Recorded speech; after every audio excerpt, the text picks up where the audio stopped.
Ahora nos acercamos a escucharle en su palabra. Y sabéis que estamos estudiando Segunda de Pedro, ya estamos llegando a los últimos compases de esta carta. Y en el caso de hoy vamos a estar en el capítulo 3, Segunda de Pedro 3, y vamos a ir hacia atrás. La semana anterior estuvimos viendo del 8 al 13, hoy vamos a estar viendo anteriormente, del 1 hasta el 7. Segunda de Pedro 3, del 1 al 7. Comparto, ¿lo leo? Vale. Amados, esta es la segunda carta que os escribo. En ambas he apelado a los recuerdos para despertar en vosotros vuestra recta manera de pensar y que tengáis memoria de las palabras que antes han sido dichas por los santos profetas y del mandamiento del Señor y Salvador dado por vuestros apóstoles. Sabed ante todo que en los últimos días vendrán charlatanes que vivirán de acuerdo a sus propios malos deseos y dirán: ¿dónde está la promesa de su regreso? Porque desde el día en que los padres murieron, todo sigue igual que al principio de la creación. Estos ignoran a propósito que en el tiempo antiguo los cielos fueron hechos por la palabra de Dios y también la tierra, la cual proviene del agua y por medio del agua subsiste. Por eso el mundo de entonces pereció anegado en agua. Por esa misma palabra son preservados los cielos y la tierra que existen ahora, reservados para el fuego en el día del juicio y de la destrucción de los malvados. Pues Padre, te pedimos ahora dirección, Señor, para en este caso Marcelo, que está al cargo de esta meditación. Te rogamos que le uses para transmitirnos tu mensaje y, Señor, que nos ayudes a entender qué tienen que ver estos versículos con nuestra vida y cómo podemos aplicarlos. Te lo rogamos en el nombre de Jesús. Amén. Pues adelante, Marcelo, con este tema tan agradable. Pues seguimos entonces, como dijo Eric, hemos retrocedido un poquito en el estudio de la carta de Pedro porque, necesitaba un poco más de tiempo para poder organizar mejor mi mente, mi corazón respecto a lo que el Señor quiere que meditemos. Y ha sido realmente muy bueno para mí recordar a este apóstol, discípulo tan especial, ¿no?, que es Pedro, un hombre tan inestable, ¿no? Un creyente que pasó desde fe cero. Recordemos cuando Andrés le habla, ¿no?, del Señor. Y él no le tuvo en cuenta al Señor. Sin embargo, vemos poco a poco cómo el Espíritu del Señor va trabajando en él. Y su fe fue creciendo. Muchas veces creo que nos podemos identificar con este creyente. En este momento de esta carta, Pedro está al final de sus días. Entendemos que está escribiendo desde Roma y está al final de su carrera. Está muy preocupado por estas iglesias a las cuales él ha ministrado en su momento y ahora se ha enterado de que hay falsos maestros que están allí en medio de ellos. Y con esta preocupación es que él escribe estas dos cartas. Y en nuestro caso esta tarde, el texto que ha leído Eric, meditaremos nuestro bosquejo con un título que es Despertemos porque el juicio de Cristo se acerca. Vamos a tener esa idea en la mente de que el juicio del Señor está llegando. Vamos a tener 3 puntos para articular nuestro pensamiento. Estos 3 puntos serán: el primero, vamos a ver cómo Pedro quiere que recordemos la importancia de las Escrituras. Después vamos a meditar sobre la atención que Pedro quiere que pongamos en estos charlatanes, como decía la versión que leyó Eric, y finalmente vamos a enfocar cuál es el error que estos charlatanes están planteando, porque nosotros necesitamos estar despiertos, como dice Pedro aquí en esta carta. Y es muy importante esta alarma, esta alerta, este sentido de urgencia que Pedro nos está planteando. Le plantea a estos de allí, de Asia Menor, entendemos que eran los que eran sus interlocutores cuando él escribe. Y creo que la clave principal por la cual él está escribiendo es para desenmascarar estos falsos maestros que él sabía que se habían dado allí en medio de las iglesias. Y esto implica de que él está hablando en un primer momento, es un poco, me venía el ejemplo de cómo detectamos, por ejemplo, billetes falsos, ¿no? Sabes que hay una alarma permanente ahora de los mozos, de la policía que investigan, ¿no?, este tema de los billetes falsos. Y claro, lo principal que hay que tener en cuenta cuando vas a detectar algo falso es que tú tienes que entender qué es lo verdadero y qué es lo falso que está circulando y que te puede engañar. Entonces la policía, ¿qué te plantea? Tienes que agarrar los billetes, tienes que saber el tacto que tienen, las manchas de agua que le ponen ellos para que lo podamos detectar. Y en el caso nuestro, Pedro está explicándonos de que nosotros tenemos que tener un conocimiento muy profundo del Señor. Él quiere que nosotros, como hijos amados del Señor, que también esto es un concepto impresionante, que nuestro Padre, nuestro Dios quiere ir creciendo cada vez más en nuestra afiliación con Él, es el elemento más importante para que nosotros detectemos si hay alguien que quiere enseñarnos falsas doctrinas. Y es de esto que está hablando Pedro en su carta. Por lo tanto, no se trata de que tú y yo aceptemos solamente al Señor Jesucristo, que hagamos una confesión y digamos solamente, sí, yo acepto a Jesucristo como Salvador. No, este es el primer paso, pero nuestro Dios quiere que avancemos en un conocimiento y en una madurez por la cual nosotros podamos comprender su personalidad, su carácter, los valores que Él tiene, y de esa forma nosotros poder ir aferrándolos. Y también entender, si alguien, por ejemplo, se para aquí y comienza a enseñar, nosotros podamos detectar si es algo falso que está explicándonos.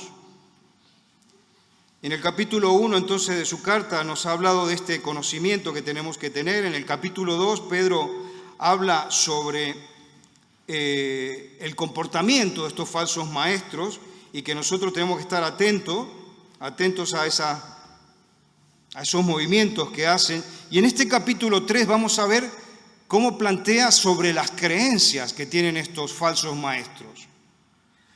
¿Y por qué es importante lo de las creencias? Nuestro credo es muy importante porque nuestro credo va a determinar el modo en que nosotros procedemos.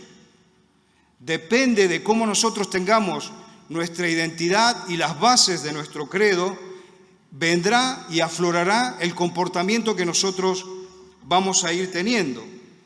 Entonces, ¿qué pasa? Por ejemplo, si tú crees que estás aquí por una casualidad, por ejemplo, que todo se dio, como dice, ¿no?, la teoría de la evolución, en un momento de la historia, por casualidad, esa energía que estaba allí por casualidad y explota y comienza a expandirse y por casualidad comienza a enfriarse y comienza a formar los planetas y a un cierto punto llega a formarse nuestro planeta y por casualidad aparece un caldo de cultivo y por casualidad comienza a haber vida allí y después surgen los animales y todo eso por casualidad.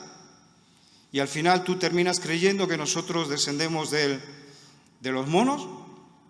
Evidentemente que si nosotros tenemos ese tipo de creencias, nuestra conducta va a tener una línea. Pero si tú crees que este universo destila una inteligencia de un ser creador que en este caso nosotros sabemos por la revelación especial que tenemos, que es Jesucristo, que es Él mismo, el agente de la creación, y que ha creado todo con un plan maestro, que tiene unos objetivos y un propósito para ti y para mí. Si tú tienes esto en tu mente, tu comportamiento será evidentemente de otra manera, porque seguirá los lineamientos que ese plan maestro tiene trazados. Y esto también es muy parecido en cuanto al futuro, que es lo que nos plantea aquí en este texto el apóstol Pedro. Si tú crees que el futuro será así, un devenir como que, bueno, pasará lo que pasará, tú te vas a comportar de una forma.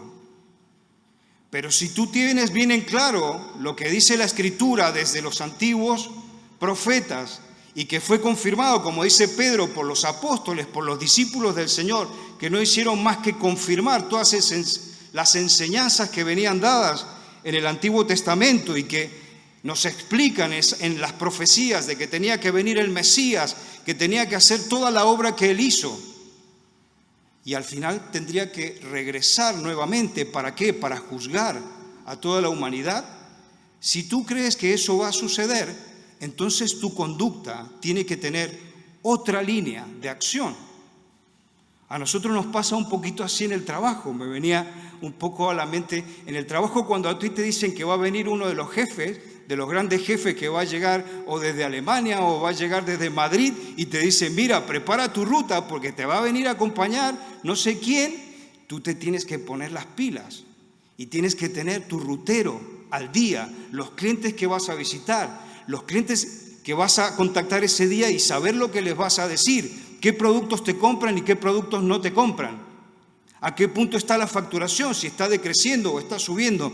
Tienes que tener noción práctica de lo que va a suceder en ese día. Y es un poco parecido a lo que está diciendo Pedro.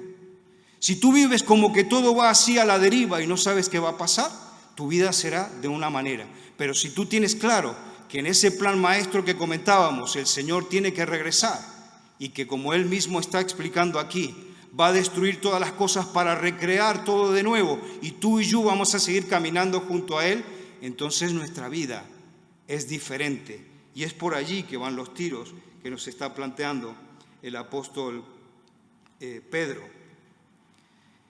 Fijémonos que esto es importante porque el mismo Señor Jesucristo, si regresamos al Evangelio de Mateo, capítulo 24, que es el Señor donde habla, donde el Señor está hablando un poco de esta escatología, nos dice, por ejemplo, a partir del verso 42, ¿no?, que habla sobre la venida del Hijo del Hombre. Entonces el Señor Jesús dice, ¿no?, y escribe: velad, pues, porque no sabéis a qué hora ha de venir vuestro Señor.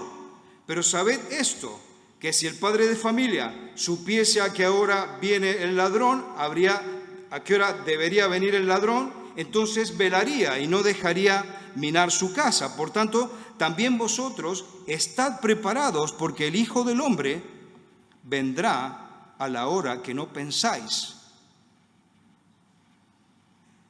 El mismo Señor Jesús dejó esto como un punto muy importante para nosotros. Y entonces nos adentramos a este primer punto que decíamos de nuestra meditación. Pedro dice que es muy importante la autoridad de las Escrituras, tanto para aquellos como para nosotros. Y aquí Pedro les escribe, ¿no? Le dice: estoy escribiendo esta segunda carta para despertar con exhortación vuestro limpio entendimiento, para que tengáis memorias de las palabras que han sido dichas por los santos profetas y del mandamiento del Señor y Salvador dado por vuestros apóstoles. Entonces nos está mandando a recordar las antiguas Escrituras que han sido refrendadas por los apóstoles del Señor Jesucristo. Y aquí nos dice también que está intentando despertar, como dice el título de nuestra meditación, despertar nuestro entendimiento. Nuestro entendimiento. Dice, me llama la atención esto de vuestro limpio entendimiento. Y eso también creo que tiene que ver con que nosotros tenemos un entendimiento corrupto, que también puede ser despertado y que está allí, en lo profundo del corazón, de la mente depravada del hombre. Hace unos días salió una noticia de que están haciendo unos chips para insertar en el cerebro, de manera que ya están avanzando para configurar unos aparatos que puedan proyectar qué imágenes tenemos nosotros en el cerebro. ¿Te pones a pensar? Si se pudiera proyectar ahora en este momento aquí lo que yo estoy pensando, ¿no?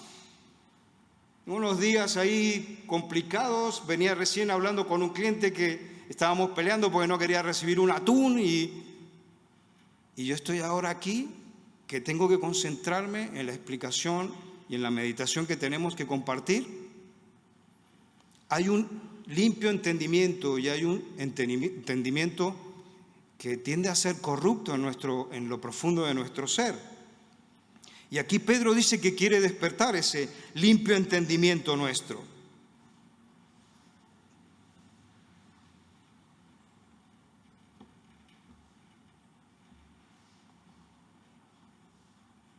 Creo que es muy importante el tema de ser analíticos y de estar siempre con esa mente despierta.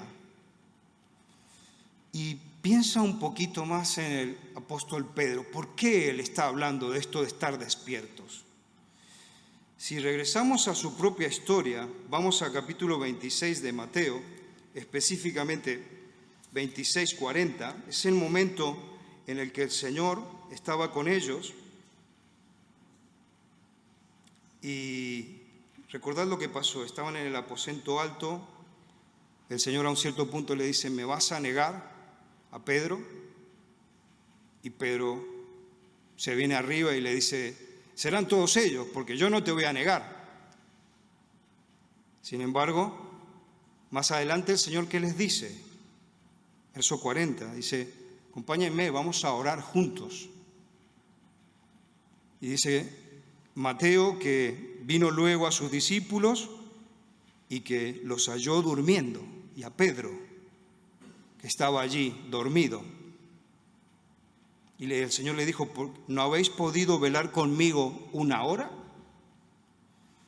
¿Te das cuenta cómo su experiencia personal está viniendo en esta exhortación que nos hace? Porque es natural que si él se dormía, él sabe que se puede dormir un discípulo de Cristo, todos nos podemos dormir. Y eso es lo que normalmente el enemigo también quiere, que estemos adormentados, ¿no? Que estemos allí, incluso muy distraídos, con tantas cosas que hoy brillan a nuestro alrededor, ¿no? Las redes sociales, las noticias, la publicidad, que es un bombardeo constante, y nuestra propia mente que está siempre, que tiende a divagar. Pero aquí notamos que Pedro está diciendo, no, despertad, tenés que estar despierto porque yo también me he dormido y sé que si yo me duermo, ¿qué pasó? ¿Cuál fue la consecuencia de estar dormido? Terminó negando al Señor Jesucristo, que él juraba y perjuraba que nunca lo haría. Y sin embargo, él terminó negando no una vez solamente al Señor, sino durante 3 veces. Y entonces aquí Pedro dice, despertad para que tengáis memoria de estas palabras antiguas, ¿no? De las Escrituras y también de las que ellos mismos refrendaron con el Nuevo Testamento. Y creo que es interesante recordar la autoridad de las Escrituras porque hay cada vez una tendencia más fuerte a desprestigiar las Escrituras y a quitarles la autoridad. Por lo tanto, tú y yo tenemos que estar atentos a esto.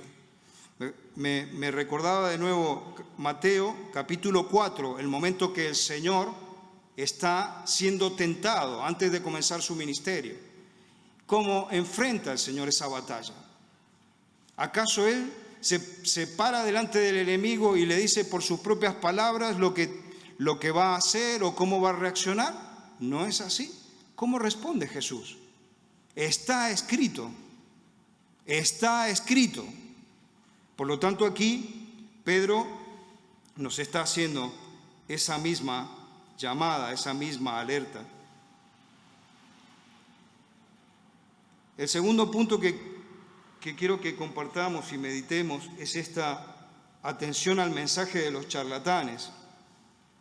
Pedro escribe, ¿no? Sabiendo primero que en los postreros días vendrán estos charlatanes, andando según sus propias concupiscencias, diciendo, ¿dónde está la promesa de su advenimiento? Porque desde el día en que sus padres durmieron, todas las cosas permanecen igual, ¿no? Como desde el principio de la creación. Y creo que aquí es muy importante, ¿no?, que tengamos en cuenta que desde que el Señor Jesús inauguró su reino, y Él ascendió, hemos comenzado, ¿no?, esta época de los días del fin. Aunque el otro día también Eduardo hablaba, ¿no?, de que el tiempo para el Señor, Él no lo ve de la misma forma que lo vemos nosotros, porque Él está fuera del tiempo. Eduardo hizo una ilustración que me pareció magistral, como Él ve y siempre está Cristo delante y Él nos ve a través de Cristo, y entonces nosotros, como decía Eduardo, tenemos una concepción lineal del tiempo que no es así con el Señor. Y por eso Pedro va a escribir, ¿no?, un día para el Señor son como 1000 años, y entonces es diferente en cómo tenemos la perspectiva los seres humanos que el Señor. Pero claro, en estos últimos días, y nosotros somos conscientes que cada vez surgen más de estos burladores. ¿Y qué dice que dirán estos burladores? Pedro dice que según sus bajas pasiones, ¿no?, esas concupiscencias, lo primero que dice, ¿dónde está la promesa de lo que ha dicho, ¿no? Se acordar esta postura de los teístas evolucionistas, ¿no? Estos que piensan y dicen que Dios es como un relojero muy, muy inteligente, que lo que ha hecho es crear todo como un relojero inteligente, ¿no?, y brillante, pero que ha dejado ese reloj allí y se ha separado. Y esto parece mentira, pero muchos creyentes concilian esa postura con su fe. Yo me acuerdo en una clase haber escuchado uno que se decía que era creyente y se quedaba tan ancho y nos decía, pues esto es perfectamente posible. La Escritura te dice lo que te explica, y la ciencia te dice y se puede. Esto es un sincretismo que se da y es muy normal hoy en día. Por eso decía que antes que tenemos que tener muy en claro la autoridad de las Escrituras. Y si en las Escrituras el Señor nos ha dejado el legado, ¿no?, de entender que Él creó, como dice Génesis en los primeros capítulos, ¿no?, por la palabra de su poder creó todas las cosas, y Él, cuando pronunciaba las órdenes, todo se salía del no ser al ser y era creado. Y nosotros, ¿por qué no lo podemos creer tal cual lo dicen las Escrituras? Cuando a veces hay que tener más fe en creer las posturas de los evolucionistas para decir lo que dicen, ¿no? Antonio Cruz, ¿cuántas veces dice en sus exposiciones, dice, y ellos te hablan y te dicen, la evolución lo hizo, y se quedan tan anchos? Y nosotros, cuando decimos, el Señor Jesucristo ha hecho todas las cosas, ¿por qué nos tiene que temblar el pulso? Y esto es lo que está diciendo Pedro, que también tenemos que tener una posición clara. Evidentemente que para ello tenemos que ir pensando y madurando nuestro entendimiento y nuestras posturas. Entonces nosotros tenemos que estar preparados, porque estos burladores, aquí Pedro dice que principalmente se van a enfocar sobre el creacionismo, o sea que niegan el creacionismo del que habla Génesis. Van a burlarse sobre el diluvio, por ejemplo, que es una historia que está muy clara y que la arqueología bíblica nos demuestra que hay un montón de evidencia sobre el diluvio que son incontestables, como los grandes bancos de carbón que se han formado por cubrirse tantos bosques que el diluvio cubrió, ¿no? Hay tantas evidencias que la arqueología bíblica tiene, pero claro, nosotros tenemos que aplicarnos para saber todas esas cosas. Si tenemos alguien con quien hablar, poder tener, ¿no?, una postura clara de lo que el Señor es y lo que ha hecho y lo que sigue haciendo. Pero claro, estos también se burlan de la segunda venida de Jesucristo. Cuando tú hablas con alguien que no cree en el Señor Jesucristo y tú hablas del segundo regreso del Señor, dice, pero tú estás loco, todavía te crees esas fábulas. Todavía estás pensando en ese cuento chino que es real. Pues esto es muy importante, que nosotros tengamos una postura clara y una confianza en que eso es verdad. ¿Dónde está la promesa de su advenimiento? Esto del diluvio, dicen ellos, no es posible, y la cuestión esta de que Dios creó todo y sacó a Eva de la costilla de Adán, se burlan de esto. Pero para nosotros es una verdad, y nosotros tenemos que aferrarnos al Señor y tener esa confianza de que si está escrito, que el Señor dejó este documento que nosotros tenemos y está escrito aquí, es confiable y nosotros podemos aferrarnos a él. Finalmente, nuestro tercer punto es considerar este error, ¿no?, de estos charlatanes que niegan el diluvio, niegan la creación y el juicio que viene de parte del Señor Jesús. Y entonces aquí también Pedro dice, ¿no?, que hay como una ignorancia voluntaria que ellos ejercitan. Es como tantas veces, no sé si te pasa, ¿no?, que tú sabes que tienes que aprender cómo funciona algo, una aplicación, pero tú dices, mira, prefiero no saber, prefiero que esto siga así, yo por mi lado y esa aplicación por el suyo. Es como un ejercicio que hacen de voluntariamente ignorar algo, y en este caso ellos prefieren ignorar las verdades de la Escritura. Y esto de que en el tiempo antiguo todo fue hecho por la palabra de Dios, como escribe Pedro, ¿no?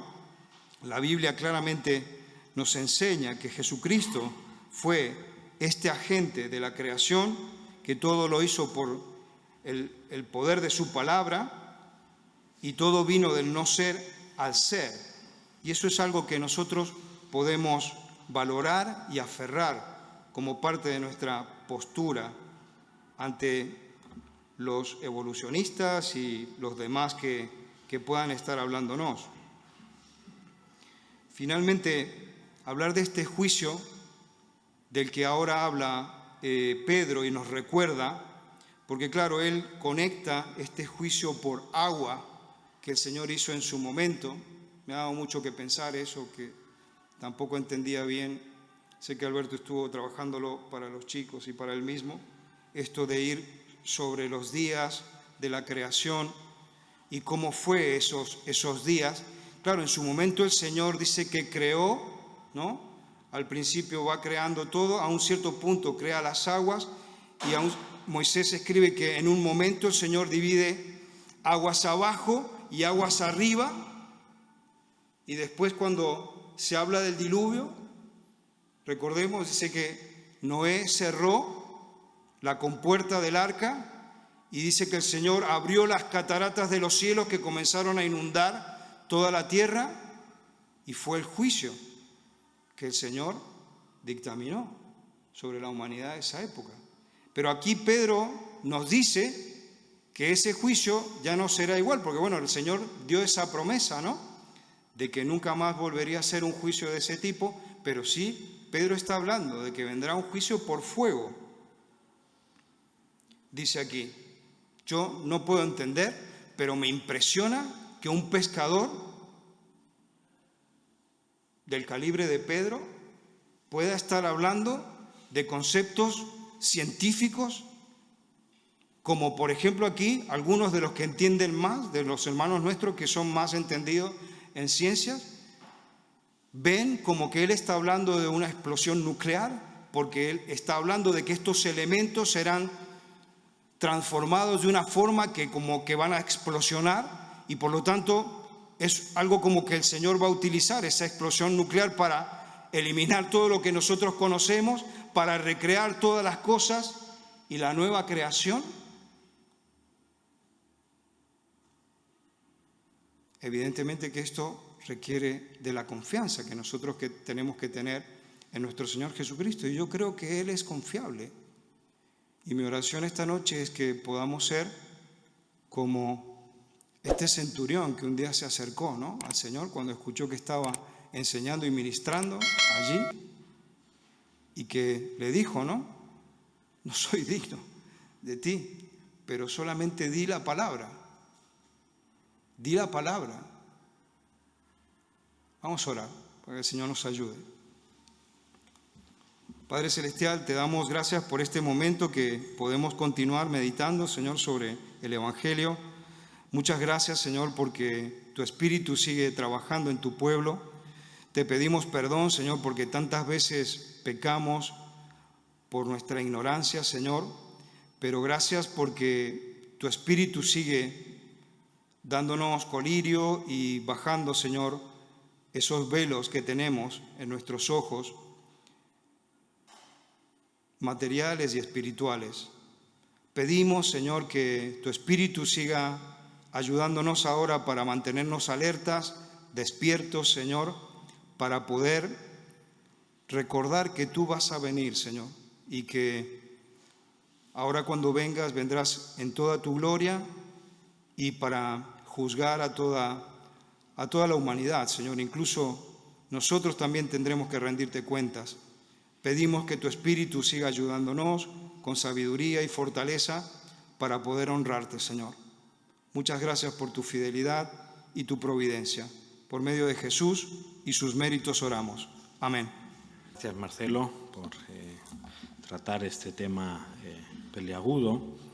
Y cuando pensamos en la segunda venida, pues para nosotros los creyentes motivo de alegría, de esperanza, ¿no?, de deseo de ver a nuestro Señor Jesús, pero no tenemos nunca que olvidar que esta segunda venida, para los que no son hijos de Dios, implica juicio. Entonces, textos como este nos deben llevar también a orar con más fervor, con más amor por aquellos que se están perdiendo. Y en esta noche podríamos elevar algunas oraciones por estas personas que están alejadas de Dios y que, pues, si no pasa algo en su vida, si no cambian, tendrán que enfrentar a este juicio. Y por otro lado, damos las gracias también a nuestro Señor, porque nosotros en ese día del juicio podremos resistir, podremos sobrevivir gracias a que estamos en Cristo, gracias a que Él lo ha sufrido en nuestro lugar, y por eso podemos